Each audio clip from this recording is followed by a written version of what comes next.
Hello children, good evening all of you. Welcome back to my channel Economics with Purnima Sharma. So in the series of revision, you know that I am making one short video for each unit as per the points which are suggested by CBSE. Don't miss out. जिसमें से questions आते ही हैं उसमें एक one shot में video बना रही हूँ ताकि आप लोगों का रिवीजन जो बहुत लिमिटेड टाइम है उसमें अच्छे से आप कर पाए और you can obtain very good marks in economics right. और शुरू करने से पहले मैं आप सभी से एक छोटी सी रिक्वेस्ट है कि अगर आप यहाँ पे समझ रहे हैं पढ़ रहे हैं और अगर आप वास्तव में पढ़ रहे हैं तो ये मेरा भी फेथ है, बहुत लंबा एक्सपीरियंस है मुझे भी इकोनॉमिक्स पढ़ाने का एज ए टीचर। तो अगर सीरियसली आप पढ़ रहे हैं तो ये मेरा भी विश्वास है कि आप समझ रहे हैं। अगर आप समझ रहे हैं तो प्लीज़ सब्सक्राइब करो बच्चों, ताकि सारे वीडियोस का नोटिफिकेशन आए, साथ में मुझे भी मोटिवेशन आए राइट। और उसको शेयर करो, लाइक करो, कमेंट करो, ताकि आपके टीचर आपके लिए, समाज के लिए और सब बच्चों के लिए कुछ और कर पाए राइट। तो शुरू करने से पहले एक मोटिवेशनल कोट राइट आप सबके लिए। तुम्हें पता है बच्चों, हर बच्चों की हर एक इंसान की, बच्चों की नहीं, हर एक इंसान की सब कुछ करने की कैपेसिटी नहीं होती। हम सभी लोग, कुछ तुम कर सकते हो, कुछ मैं कर सकती हूँ। तो सब लोगों की, मैं सब कुछ नहीं कर सकती, आप सब कुछ नहीं कर सकते। मैं कुछ कर सकती हूँ, तुम भी कुछ कर सकते हो। तो अपनी कैपेसिटी जो है, अपनी कैपेबिलिटीज़ हैं, उनको यूज़ करके वो करें जो हम कर सकते हैं। तो उसी रेफरेंस में एक 4 लाइनें मैं आपके लिए बोल रही हूँ कि मैं अकेली हूँ लेकिन फिर भी मैं हूँ। अकेली हूँ लेकिन फिर भी मैं हूँ, मेरा एक अस्तित्व है राइट। मैं सब कुछ नहीं कर सकती राइट, लेकिन मैं कुछ तो कर सकती हूँ। सब कुछ नहीं कर सकती लेकिन कुछ तो कर सकती हूँ। और फिर सिर्फ इसलिए कि मैं सब कुछ नहीं कर सकती, वह भी ना करूँ, वह भी करने से पीछे हट जाऊँ जो मैं कर सकती हूँ, ये तो गलत बात है। तो अगर सब कुछ नहीं कर सकती तो कुछ भी ना करूं जो मैं कर सकती हूँ, ये गलत बात है। तो अभी जो है बच्चों, जो भी टाइम बचा है आप लोगों के पास, उसमें भी आप अगर ये सोच लें कि मैं इतने टाइम में क्या कर सकता हूँ और गिव अप कर दें, ये गलत बात है। जो लिमिटेड टाइम है मैं कह रही हूँ उसमें भी आप मिराकल कर सकते हैं, ठीक है। सबको, खुद को चौंका सकते हैं। बस एक चीज़ की ज़रूरत है, आपका इन्वॉल्वमेंट कितनी डिग्री का है, ठीक है। जितना इन्वॉल्वमेंट होगा, ठीक है, तो time is not the constant if you have will power right. एक थॉट जनरेट करो, स्ट्रॉन्ग विल पावर रखो। अरे टाइम नहीं है तो क्या, जो टाइम है उसमें अपने बेस्ट करेंगे। और रिवीजन करो मेरे साथ, मैं वो पॉइंट्स पढ़ा रही हूँ इस समय आपको जो एग्ज़ाम में आते ही आते हैं। अब ये गवर्नमेंट बजट है बेटे, एक छोटा सा चैप्टर है, ठीक है। अब इसमें 3 चीज़ें आपको पढ़नी है, ये मैं आज शुरू कर रही हूँ। 3 टॉपिक्स, सब टॉपिक्स है इसके। एक तो है ऑब्जेक्टिव, एक है इसके कंपोनेंट्स और तीसरा है बजटरी डेफिसिट राइट। ऑब्जेक्टिव आपको पता है ये 3 और 4 मार्क में ऐसा आता है। अब 3 और 4 मार्क में बच्चों कैसे आता है, कोई स्टेटमेंट दे देते हैं बच्चों, ठीक है। एक स्टेटमेंट दिया और उस स्टेटमेंट पूछा कि कौन सा ऑब्जेक्टिव है गवर्नमेंट का, आइडेंटिफाई करो और उसको डिस्कस करो, ठीक है। अब आइडेंटिफाई करने के लिए आपकी अंडरस्टैंडिंग होनी जरूरी है राइट। अगर अंडरस्टैंडिंग नहीं है तो आप समझ भी नहीं पाएंगे कि ये कौन सा ऑब्जेक्टिव है। को ये बजट क्या है, प्लानिंग है। प्लानिंग हम कुछ ऑब्जेक्टिव को लेके करते हैं राइट। कि जैसे आप प्लानिंग कर रहे हैं, इतने टाइम अभी पढ़ना है, तो तुम्हारा कुछ ऑब्जेक्टिव है कि मुझे 95 लाना है, मुझे 100 लाना है, ठीक है। तो कुछ ऑब्जेक्टिव, तो ऐसे गवर्नमेंट बजट के भी कुछ ऑब्जेक्टिव है। मैं शॉर्ट में आपको रिवाइज कराऊंगी। पहला आपका है री एलोकेशन, एलोकेशन ऑफ रिसोर्सेस। अब ये पता है री एलोकेशन, वर्ड को समझो। एलोकेशन मतलब बांटना और री एलोकेशन मतलब दोबारा से एलोकेट करना, दोबारा से बांटना कि अब किसको, लिमिटेड रिसोर्सेस को, ठीक है, in the production of various goods and services. अब इसको बजट की हेल्प से रीएलोकेट कैसे करेगी, यानी कि यहाँ पे इतने ए में इतने लगे हैं और बी में रिसोर्सेज इतने लगे हैं, ए का प्रोडक्शन वो कम करके और बी का बढ़ाना चाहती है गवर्नमेंट, ए का कम करके बी का बढ़ाना चाहती है, यानी कि यहाँ से रिसोर्सेज विड्रॉ करके यहाँ पे लगाना, ये होता है रीएलोकेशन ऑफ रिसोर्सेज, राइट। अब इसको बजट मतलब गवर्नमेंट एक्सपेंडिचर है, रेवेन्यू, ठीक है। तो उसको कैसे करेगी, सबसे पहले अपने टैक्सेशन पॉलिसी यूज करेगी। इस पर क्या है, टैक्स रेट को इस पर ए प्रोडक्ट पर बढ़ा देगी। तो इस टैक्स रेट बढ़ने से कॉस्ट बढ़ गया, कॉस्ट बढ़ने से प्रॉफिट कम हो गया, प्रॉफिट करने से प्रोड्यूसर इसको इसे बनाने की जगह और इसको क्या देगी, सब्सिडीज दे देगी, टैक्स रिबेट दे देगी। तो इससे इसकी कॉस्ट क्या हो गई, कम हो गई, प्रॉफिट बढ़ गया। तो यहाँ से विड्रॉ करेंगे, इसका प्रोडक्शन अब कम करेंगे और इसका बढ़ा देंगे, ये क्या हो गया, रीएलोकेशन, ठीक है। अब इसमें कौन सा एग्जाम्पल अप्रोप्रिएट लिखना है, इस पर लिखना है लिकर का टैक्स बढ़ा दिया और इस पे लिखना खादी का सब्सिडीज दे दिए, आपका क्या होगा, रीएलोकेट हो गया, राइट। दूसरा इसमें पॉइंट आप लिखेंगे डायरेक्टली प्रोड्यूसिंग द गुड्स, पहले आप लिखा टैक्स बढ़ाया, सब्सिडीज थी खादी पे, इस पे लिखा पे टैक्स बढ़ाया, राइट। दूसरा लिखा directly producing the goods and services, government खुद से भी डायरेक्टली गुड्स एंड सर्विसेज को प्रोड्यूस कर सकती है, पहला ये हो गया, ठीक है। अभी इसको मैं अलग कर देती हूँ बोर्ड को। दूसरा आपका है आपका economic, reducing inequalities of income, inequalities of income and wealth. तुम्हें पता है इंडिया में क्या है, अनइक्वल डिस्ट्रीब्यूशन है। अब इसको inequalities of income and wealth को कम करना, अब सोचो कैसे करेगी, बहुत इजी चीजें, गवर्नमेंट बजट, रेवेन्यू, टैक्सेशन और एक्सपेंडिचर।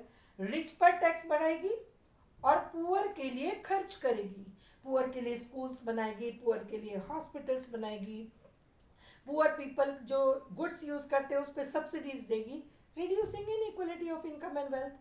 तीसरा आपका आता है, थर्ड पॉइंट है आपका इकोनॉमिक स्टेबिलिटी, इकोनॉमिक, ये 3-3-4 मार्क के क्वेश्चन आते हैं, स्टेबिलिटी, इकोनॉमिक स्टेबिलिटी, यहाँ पे बिल्कुल अपना ध्यान आपका जाएगा इन्फ्लेशन और डिफ्लेशन, राइट। इकोनॉमिक स्टेबिलिटी मतलब to control inflation and deflation.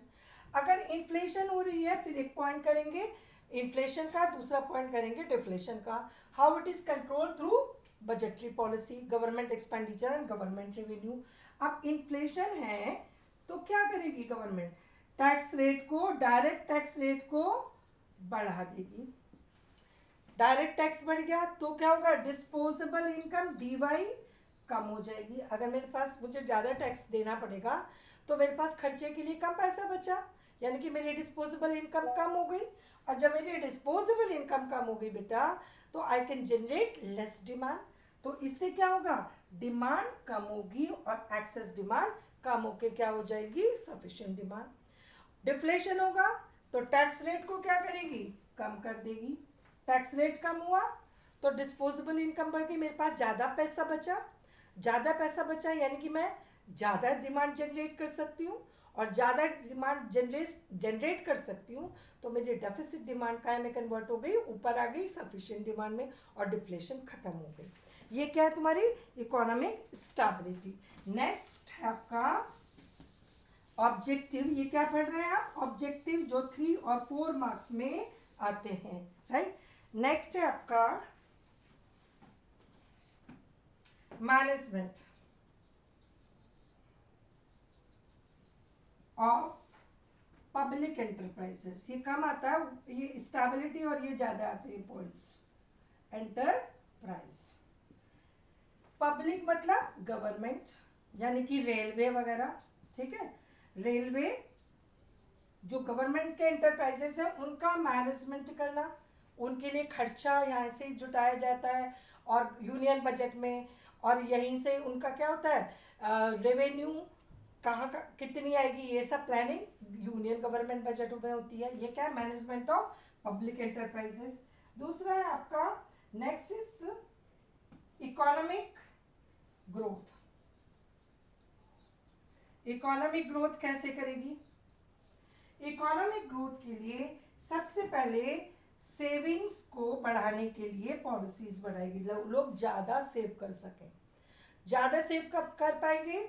जब उसके डायरेक्ट टैक्स रेट कम होंगे। टैक्स रेट कम हुई, लोगों के पास की डिस्पोजेबल इनकम बढ़ी, now they save can save मोर। और जब सेव ज़्यादा कर पाएंगे तो क्या होगा? ज़्यादा कैपिटल फॉर्म होगी, कैपिटल फॉर्मेशन बढ़ जाएगा कंट्री में, और कैपिटल फॉर्मेशन बढ़ जाएगा तो इन्वेस्टमेंट बढ़ेगा, इन्वेस्टमेंट बढ़ेगा, इन्वेस्टमेंट बढ़ेगा तो क्या होगी? ग्रोथ, इकोनॉमिक ग्रोथ बढ़ेगी। पहला ये तरीका, समझो चीजों को।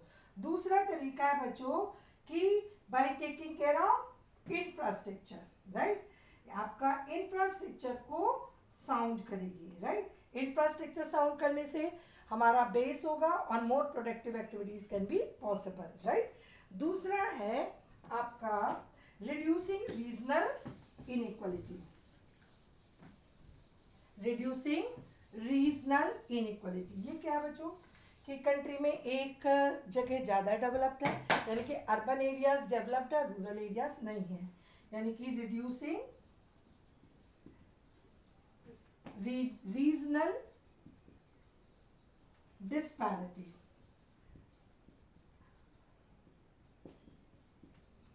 रीजनल मतलब एक एरिया बहुत डेवलप है, एक एरिया कम डेवलप है, उसमें ये उसको बोलते हैं रीजनल डिस्पैरिटी। अब इस रीजनल डिस्पैरिटी को कम करना, रिड्यूस करना, कैसे? Through government budget. कैसे करेगी बच्चों? कि जो बैकवर्ड एरियाज हैं, राइट, बैकवर्ड एरियाज हैं, गवर्नमेंट क्या करेगी? वहां पे लोगों, इन्वेस्टर्स को टैक्स रिबेट देगी, टैक्स कंसेशन, टैक्स कंसेशन देगी।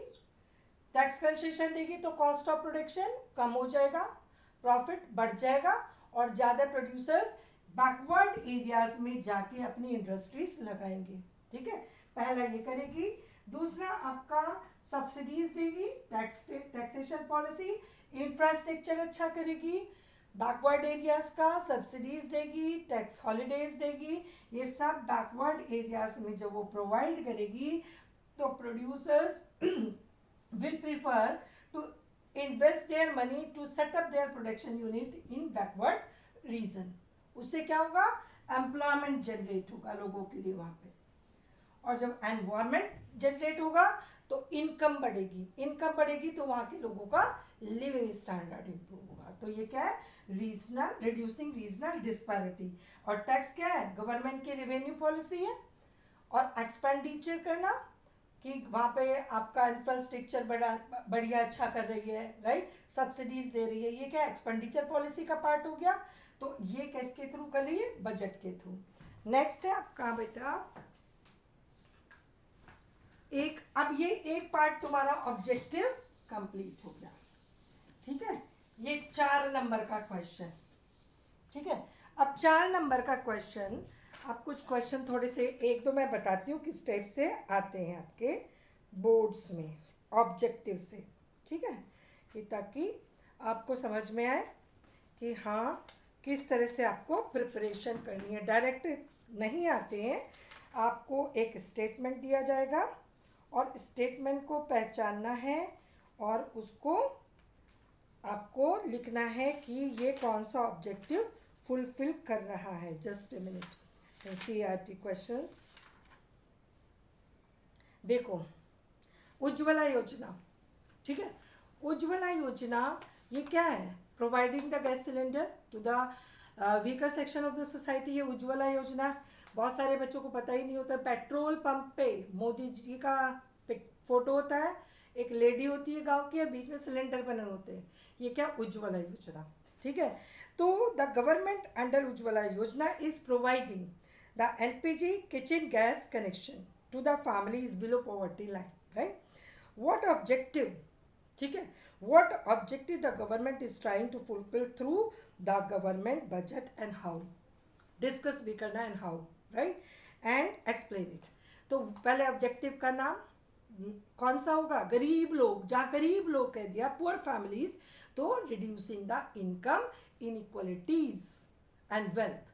ठीक है, ये वाला ऑब्जेक्टिव हो रहा है। और कैसे हो रहा है कि government is doing the expenditure to the poor section of the society and it will increase the real income of poor people by imposing the tax on rich. Rich पे टैक्स लगाया, टैक्स रेट बढ़ा दिया, वहाँ से पैसा लिया और गरीब लोगों को डिफरेंट प्रोग्राम से हेल्प करी। तो ये क्या हो रहा है बच्चों? Reducing income inequality, income inequality and wealth inequality. तो इस टाइप के क्वेश्चन स्टेटमेंट कुछ भी दे देंगे गवर्नमेंट का, और उससे आपको आइडेंटिफाई करना पड़ेगा पहले, और फिर उसको डिस्कस करना पड़ेगा। ये एक पार्ट हो गया आपका गवर्नमेंट बजट का। दूसरा पार्ट है बच्चों कंपोनेंट, राइट? कंपोनेंट पे आ जाते हैं। कंपोनेंट में 2 रिसिट है और 2 एक्सपेंडिचर है, राइट? गवर्नमेंट रिसिट कौन सी है बच्चों? एक तो रेवेन्यू रिसिट है और एक कैपिटल रिसिट है। अब इसके 2 फीचर है, याद रखना। अगर हम किसी से पैसा लेते हैं और वापस नहीं करना है तो ये कौन सी हुई? Revenue receipt, which neither increases the liability, क्योंकि वो वापस नहीं करना गवर्नमेंट को, nor reduces the assets of the government, वो रेवेन्यू हो गया। And the receipt which either increases the liability और reduces the assets of the government, irregular in nature, regular in nature. तो ये डिफरेंस के 2 पॉइंट्स हो गए। लायबिलिटीज और एसेट को देखना है, और इसमें वर्ब का बहुत ध्यान रखेंगे एक्सपेंडिचर और रिसिट्स में। उसमें जनरली बच्चे जो रट के जाते हैं ना, तो कुछ रिसिट्स को एक्सपेंडिचर में लिख देते हैं, एक्सपेंडिचर को रिसिट में। पहचानो कि गवर्नमेंट के पास पैसा आ रहा है और वापस नहीं करना है, तो नीदर इंक्रीजेस द लायबिलिटी और nor reduces the assets, regular in nature, day to day receipt है ये, राइट? अब इसके 2 कंपोनेंट फिर है, tax sources and non tax sources. Tax sources में क्या है? Direct tax, direct and indirect. एक बार इसका 4 नंबर का बच्चों कैसा डायरेक्ट क्वेश्चन आ गया था, difference between direct tax and indirect tax. इसका प्रॉपर डिफरेंस याद करना, और ये आइडेंटिफाई करने के लिए आता है। ये आइडेंटिफाई करने के लिए आती हैं। आपको दे दिया कि ये है, पहचानो, आइडेंटिफाई करो and give reason in support of your answer. ठीक है, जैसे दिया कि प्रॉफिट या डिविडेंड अर्न बाय PSUs, ठीक है, is which type of receipt of the government, या फिर revenue collected here through by selling the stamp duties.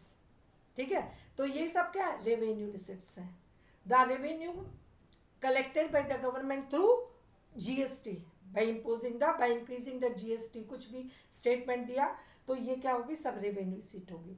Non tax sources जो डे टू डे की उसकी, जैसे गवर्नमेंट ने उधार दिया बच्चों स्टेट गवर्नमेंट को, तो स्टेट गवर्नमेंट यूनियन गवर्नमेंट को डेली रूटीन में क्या देगी? इंटरेस्ट। तो इंटरेस्ट नहीं लिखना, केवल लिखना है इंटरेस्ट रिसीव्ड, क्योंकि गवर्नमेंट इंटरेस्ट पे भी करती है जो उसका रेवेन्यू एक्सपेंडिचर होता है। तो अगर रेवेन्यू रिसिप्ट लिख रहे हैं तो क्या लिखेंगे? Interest received by union government on loan granted is a revenue receipt. क्यों? क्यों का 2 ही पॉइंट लिखे, neither it is not increasing the, neither increases liability nor reduces the assets, regular in nature, right? तो special escheat, special escheat क्या होती है? Sorry, special assessment and escheat. Escheat क्या होती है कि अगर कोई बंदा अपनी प्रॉपर्टी का हायर अपॉइंट किए बिना, उसके पास उसका कोई हायर नहीं है, लीगल हायर प्रॉपर्टी का, और वो उसकी डेथ हो जाती है, तो उस प्रॉपर्टी को किसके पास जाती है? गवर्नमेंट को। उसको बोलते हैं एस चीट, राइट? तो ये सब क्या है? आपकी रेवेन्यू। आपने ट्रैफिक रूल तोड़ दिया तो आपका चालान काटेगा ट्रैफिक पुलिस आके। ये कौन सी रेवेन्यू है? Non tax sources revenue receipt. Reason क्या है? Neither increases the liability nor reduces the assets and regular in nature. ठीक है, स्टैम्प ड्यूटी बेचती है गवर्नमेंट, कौन सी है? फीस, फाइन्स, लाइसेंस फी। आप ड्राइविंग लाइसेंस लेने जाते हैं तो आपको फीस पे करनी पड़ती है, ये क्या है, revenue receipt, neither increases liability nor reduces the assets of the government. दूसरा आपका कैपिटल रिसिट। कैपिटल रिसिट क्या होगा, ईदर इंक्रीजेज द, ईदर, यहाँ पे ईदर वर्ड आएगा, इंक्रीजेज द लायबिलिटी और रिड्यूसेस द एसेट्स। इसके तीन कंपोनेंट हैं, एक तो है बोरोइंग, बोरोइंग क्या कर रहा है, इंक्रीजेस द लायबिलिटी, लायबिलिटीज बढ़ा रहा है, इसलिए कैपिटल रिसिट है। दूसरा है डिसइन्वेस्टमेंट, डिसइन्वेस्टमेंट क्या कर रहा है बेटे, डिसइन्वेस्टमेंट, डिसइन्वेस्टमेंट क्या कर रहा है, एसेट्स को कम कर रहा है, ठीक है। इसके अलावा रिकवरी ऑफ लोन्स, थर्ड है आपका रिकवरी ऑफ लोन्स, ये क्या कर रहा है, एसेट्स को कम कर रहा है। अब कुछ बच्चे इसको नहीं समझ पाते, recovery of loans how it reduces the asset. अब मैं समझा रही हूँ, ध्यान से समझो। मैं यूनियन गवर्नमेंट हूँ, आप स्टेट गवर्नमेंट है। यूनियन गवर्नमेंट ने स्टेट गवर्नमेंट को उधार दिया, तो उसका क्या हो गया, वो जब दिया यूनियन गवर्नमेंट ने, उसका हुआ कैपिटल एक्सपेंडिचर, मैं खर्च कर रही हूँ ना। और जब मैं आपसे रिकवर कर लूँगी अपना अमाउंट, ठीक है, तो क्या होगा कि आप मुझे इंटरेस्ट नहीं देंगे क्योंकि आपने पैसा वापस कर दिया मुझको। जब मैंने दिया था तो वहाँ पे इंटरेस्ट दे रहे थे, तो मेरा कैपिटल एक्सपेंडिचर था। अब क्या, वापस कर दिया तो आप मेरे को इंटरेस्ट देने वाले नहीं हैं। तो यानी कि जो मेरी एसेट्स जनरेट हुई थी while lending money to state government, now it is reduced because you repaid, I recovered, ठीक है। तो ये रिकवरी ऑफ लोन्स क्या, कौन सी होती है, कैपिटल रिसिट होती है, क्योंकि it reduces the assets of the government, ठीक है। तो इस टाइप के आइडेंटिफाई करने के लिए आते हैं पॉइंट्स। और उसके बाद आपके गिव रीजन, साथ में क्या आता है, give reason in support of your answer. दूसरा कंपोनेंट है गवर्नमेंट एक्सपेंडिचर, ये भी दो है, revenue expenditure and capital expenditure. Revenue expenditure कौन सा होगा, कि which neither increases the asset. अब यहाँ पे वहाँ पे लाइबिलिटीज के साथ इंक्रीज वर्ड था, ये ध्यान रखो, और यहाँ पे एसेट्स के साथ, एक्सपेंडिचर में एसेट के साथ इंक्रीज वर्ड आएगा, ठीक है। Neither increases the assets nor reduces the liability, ये तुम्हारी क्या है, रेवेन्यू एक्सपेंडिचर। जैसे फॉर एग्जांपल गवर्नमेंट अपने एम्प्लॉयज़ को, जो उनके पब्लिक सेक्टर में काम करें, उनको हर महीने क्या देती है, सैलरी, ठीक है। जैसे रेलवे में सबको सैलरी देती है, तो ये क्या होगा कि it is not increasing the assets not reducing the liabilities. जैसे गवर्नमेंट ट्रांसफर पेमेंट करती है, old age pension, scholarship, unemployment allowances, ये उसके डे टू डे एक्सपेंसेस हैं। जैसे कि तुम्हारे घर में तुम्हारी मम्मी पापा ग्रॉसरी लाते हैं, तुम्हारी हर महीने फीस पे करते हैं, ये इस टाइप का एक्सपेंडिचर होता है। उससे ना तो एसेट्स बढ़ती है और ना ही लाइबिलिटीज कम होती हैं, उसको बोलते हैं revenue expenditure. Day to day का एक्सपेंसेस होता है गवर्नमेंट का। इसके अलावा कैपिटल एक्सपेंडिचर क्या होता है, कि विच ईदर इंक्रीजेस द एसेट्स और reduces the liability and irregular in nature। और ये क्या है बच्चों, regular in nature, right, day to day. और ये कभी कभी होता है, जैसे कि गवर्नमेंट ने फ्लाईओवर बनाया, ठीक है, गवर्नमेंट किसी एरिया में रोड बनाई, ब्रिज बनाया, रेलवे कोचेस बनाए, रेल ट्रैक बनाया, राइट। तो इससे क्या हुई, कंट्री की एसेट्स बढ़ रही है, तो ये गवर्नमेंट का खर्चा। या फिर गवर्नमेंट ने उधार दिया, lending by union government to state government, तो क्योंकि लैंडिंग के टाइम पे वो हमें इंटरेस्ट देंगे वापस यूनियन गवर्नमेंट को, उसकी एसेट्स बढ़ेगी। तो ये सब क्या है, उसके कैपिटल एक्सपेंडिचर है, क्योंकि it increases the assets, reduces the liability, repayment of loans. जो गवर्नमेंट ने लोन लिया था, अगर इस साल उसको रीपे कर रही है तो एक्सपेंडिचर हो गया, और क्या उस एक्सपेंडिचर से क्या हो रहा है बच्चों कि गवर्नमेंट की लायबिलिटीज कम हो रही हैं. तो repayment of loan is a capital expenditure and recovery of loans that is capital receipt.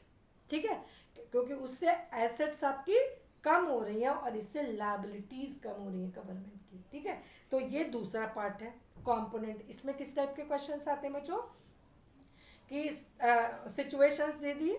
ठीक है, अब आइडेंटिफाई करो आपको कि ये कौन सा रिसिट है, कौन सा एक्सपेंडिचर है, and give reason in support of your answer. Direct question नहीं पूछता. ठीक है, पेपर में आजकल इकोनॉमिक्स में डायरेक्ट आते ही नहीं है बेटे.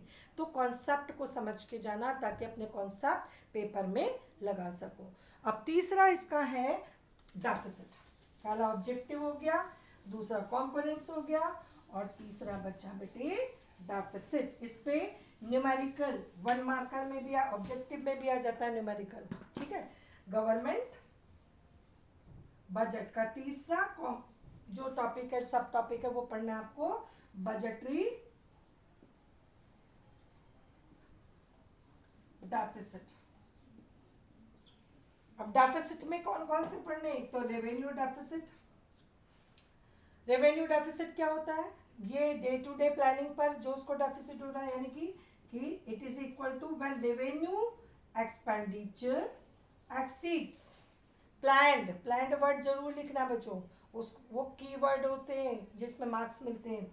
When governments planned revenue expenditure exceeds over planned revenue receipt.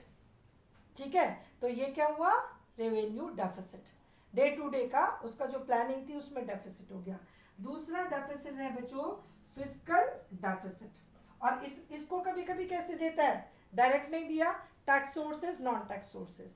तो तुम्हें पता है कि रेवेन्यू रिसिट्स के 2 कंपोनेंट है, tax sources and non tax sources. इन दोनों को ऐड करोगे रेवेन्यू रिसिट आ जाएगा, इसको रेवेन्यू एक्सपेंडिचर में से माइनस करोगे रेवेन्यू डेफिसिट आ जाएगा. सिंपल.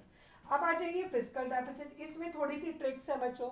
फिस्कल डेफिसिट क्या है, when total planned expenditure of the government exceeds right its total receipts.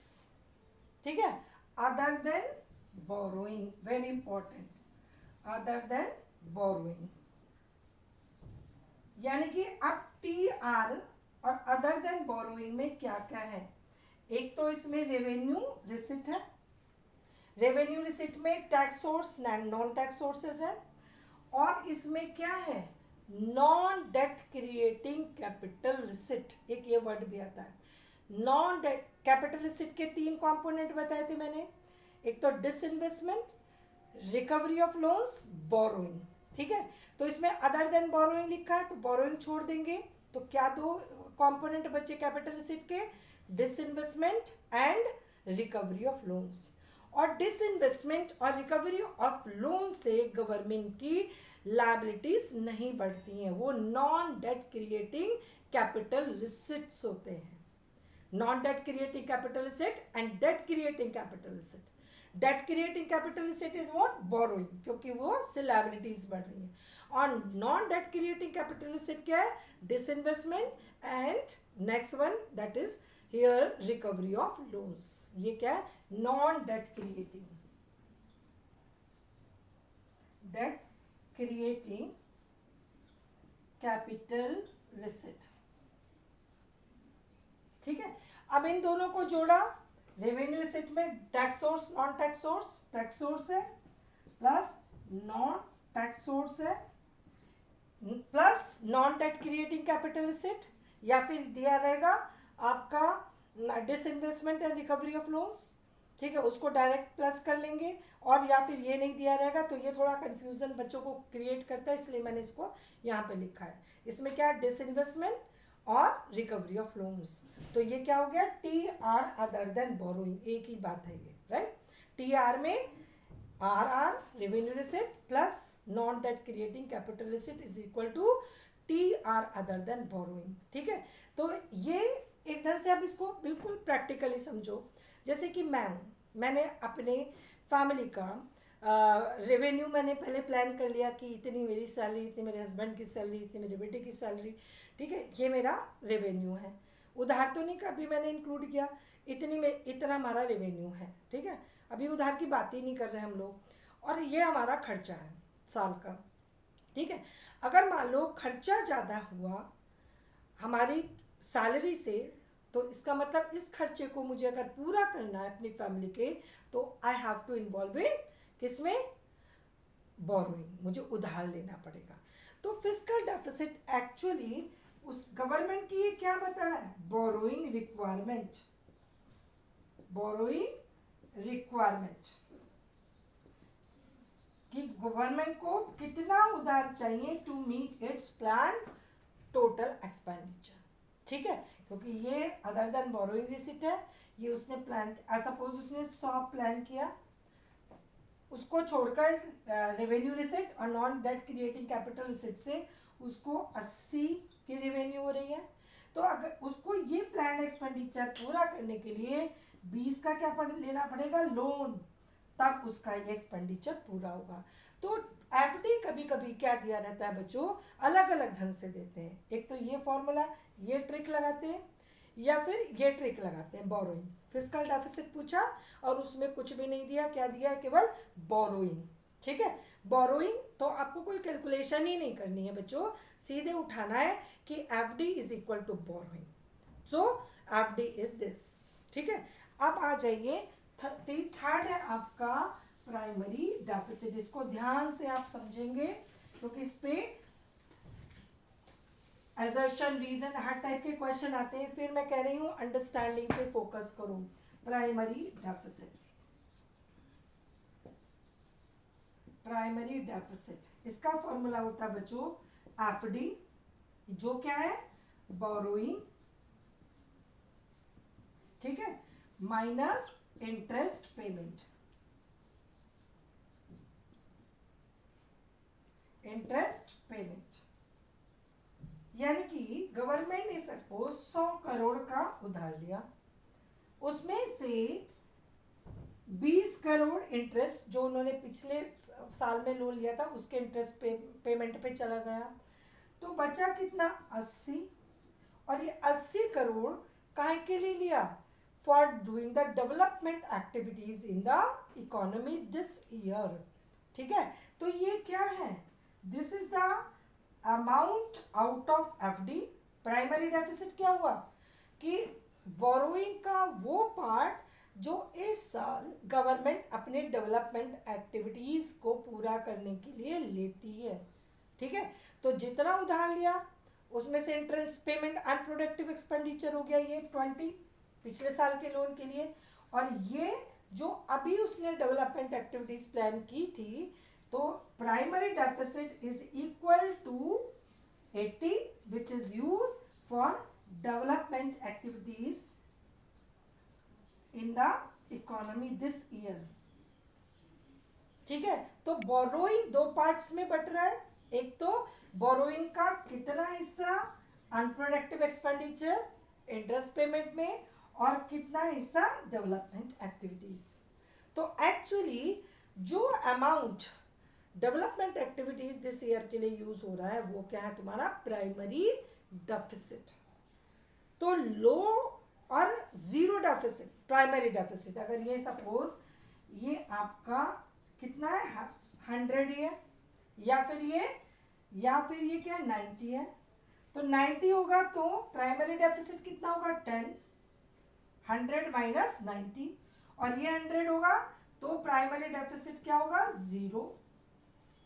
तो low and zero primary deficit means the government is forced to take the loans this year due to the liabilities of previous years। जो पिछले साल में जब उसने loan लिया था उसने फोर्स किया था है गवर्नमेंट को लोन लेने के लिए, और इस साल डेवलपमेंट एक्टिविटीज के लिए गवर्नमेंट कोई लोन नहीं ले रही है, ठीक है। तो ये मतलब होता है प्राइमरी डेफिसिट क्या, a part of borrowing which is use for development activities this year. तो ये आपका एक्चुअल में ये क्या है, use of loan amount. Primary deficit क्या हुआ, लोन अमाउंट यानी कि बोरोइंग यानी कि एफडी, एफडी यानी कि क्या है ये, borrowing.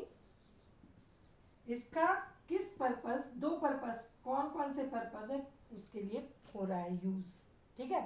FD minus interest payment, ठीक है, 100 crore minus 20 is equal to 80 crore. तो 80 करोड़ क्या है, ये आपका हुआ प्राइमरी डेफिसिट, और ये क्या हुआ आपका इस साल की डेवलपमेंट एक्टिविटीज का के लिए loan amount, use of loan amount, ठीक है, बाय द गवर्नमेंट, और बाकी 20 इंटरेस्ट पेमेंट। तो बोरोइंग का यूज बता रहा है ये, ठीक है। प्राइमरी डेफिसिट कभी कभी क्या दिया रहता है कि बोरोइंग दिया 100 करोड़, ठीक है, इसके अलावा आपको दे दिया प्राइमरी डेफिसिट कितना, suppose 50, find out the interest payment, ठीक है। तो आप वर्बली भी देखो, मैंने बताया ना इसका बोरोइंग का इसमें और इसमें यूज, ठीक है। अब ये बोरोइंग है, जब बोरोइंग, इतनी बोरोइंग में से इतना डेवलपमेंट एक्टिविटीज के लिए यूज हुआ विच इज प्राइमरी डेफिसिट, तो बाकी बचा किसमें यूज किया, इंटरेस्ट पेमेंट में। फॉर्मूला डालो, वैल्यू निकाल दो कि primary deficit is equal to, ये पता होना चाहिए, borrowing is equal to fiscal deficit, borrowing which is what, bracket में लिखो एफडी, ठीक है, माइनस इंटरेस्ट पेमेंट, ठीक है। अब क्या, इसको वैल्यूज डालेंगे और निकाल देंगे, ठीक है। प्राइमरी डेफिसिट कितना दिया आपको 50, बोरोइंग दिया है 100 minus interest payment, right, interest payment, right. इसको इधर लाए 50 माइनस, आप या फिर इंटरेस्ट पेमेंट इधर ले आओ, इंटरेस्ट पेमेंट, ये माइनस था ये प्लस हो गया, इज इक्वल टू 100, 50 को उधर ले जाएंगे तो ये हो गया -50, ठीक है। तो interest payment is equal to 50 crore, unit लिखना नहीं भूलना बच्चों। तो ये हो गया आपके गवर्नमेंट बजट के मार्क्स पक्की, ठीक है। तो इस तरह से प्रैक्टिस करो, इसमें न्यूमेरिकल भी आ जाता है कोई भी, और ये वीडियो देख के समझ लिया आपको, तो आपके गवर्नमेंट बजट में से फुल मार्क्स आएंगे, ठीक है। तो wish you all the best, और again I am requesting please subscribe, like, comment, watch the video full. उसको फास्ट फॉरवर्ड करके करोगे तो बिल्कुल बेनिफिट नहीं होगा, ठीक है। और कमेंट बॉक्स में अगर समझ में आ रहा तो प्लीज़ एक वर्ड लिख दो, अंडरस्टूड मैम, ठीक है, ताकि मुझे सेटिस्फैक्शन हो कि मेरा कोई बच्चा बेनिफिट उठा रहा है। सारे ही बच्चे मेरे हैं, जिस दिन वॉच टाइम बहुत ज़्यादा होता है तो मुझे बहुत खुशी होती है बच्चों, ठीक है। अभी कुछ दिन पहले 23 आवर्स वॉच टाइम दिखा रहा था YTP स्टूडियो पे, तो मुझे बहुत खुशी हुई कि किसी ने मेरी इस मेहनत का फ़ायदा उठाया, ठीक है। तो God bless you all, be good citizen, be successful in your life, and be good human being, वो सबसे ज़्यादा ज़रूरी है, ठीक है। Wish you all the best.